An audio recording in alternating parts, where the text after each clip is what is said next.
Hey stats class, let's go over how the TI can help with some of these problems in the 7-2 homework. So I'm looking for the T value that has an area in the right tail of 0.25, 26 degrees of freedom. So what I want to do is use the menu that we've been using a lot lately, the distribution menu, DISTR. So I'm going to hit second vars. And we've seen normal CDF, we've seen inverse normal. Now we're going to be down here in inverse T, TCDF in these sections. Inverse T, especially for this problem. We're looking for a T value, and we're given an area. That's a lot like inverse norm when we were looking for a Z value. So the only difference is this is a T distribution rather than the Z distribution, the standard normal. So I'm going to select inverse T right here, number 4. And the area, this is just like inverse norm. The area is the area in the left tail. So if they're giving me the area in the right tail, like they are here, just like with inverse norm, I need to subtract that from 1. So that's my area in the right tail, subtracted from 1. So now it's the area in the left tail. And the degrees of freedom, it tells me, are 26. Alright, and again, if you don't have that little sub-menu, you'll need to do inverse T 1 minus 0.25 common to 0.26.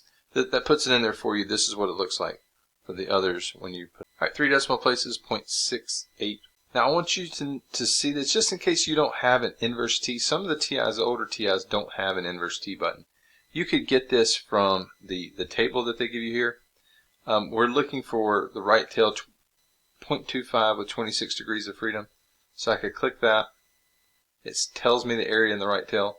I'm going to scroll down. I'm looking for the area in the right tail to be 0.25.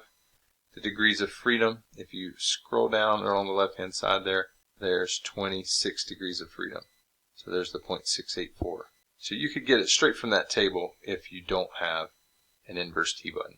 Alright, but again, I'm just showing you with the technology how to do this. Alright, so same thing, if I wanted to see T value that has an area of 0.20 in the right tail. So again, I'd have to do 1 minus 0.20 and then 11 degrees of freedom. So there's my number, 0.876 to 3 decimal places. Alright, so the inverse T calculator can find, these are called T critical values. Alright, this one's saying hint use symmetry.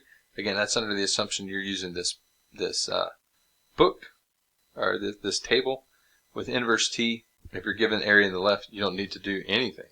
I just type in there exactly what they give me, and I get a negative number because it's in the left tail. So 3 decimal places, this would be negative 2.197.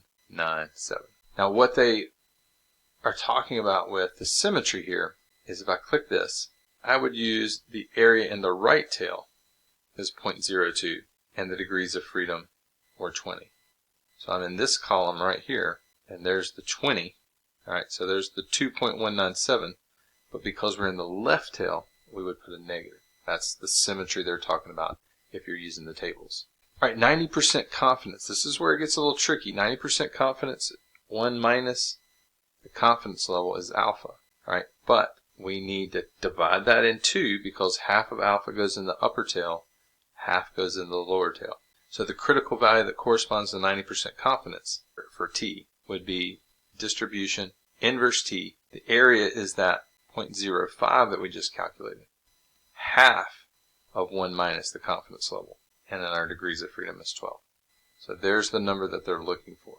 Alright, just use the positive version when you're doing as 90% confidence.